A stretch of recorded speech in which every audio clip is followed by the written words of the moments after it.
भारत विरुद्ध पाकिस्तान यांच्यात रविवारी आशिया कपमधील 6वा सामना रंगणार होता. दुबईत होत असलेल्या सामन्याला विरोधकांनी लक्ष केलं असून पाकिस्तानसारख्या दहशतवादाला पुरस्कृत करणाऱ्या देशाविरोधात असा सामना कसा काय खेळता येईल असा सवाल विरोधक विचारत आहेत. मीडियाने अगदी तीच भूमिका घेतलेली आहे. पहलगाममध्ये झालेल्या दहशतवादी हल्ल्याच्या पार्श्वभूमीवर भारताने पाकिस्तानी संघाबरोबर सामना खेळू नये असं मत अनेक जण व्यक्त करत आहेत.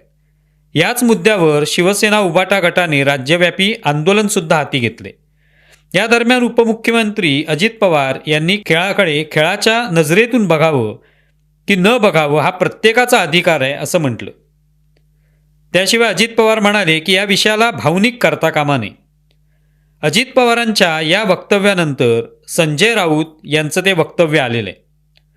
त्यांनी आपल्या भाषेची नवी खालची पातळी गाठलेली आहे.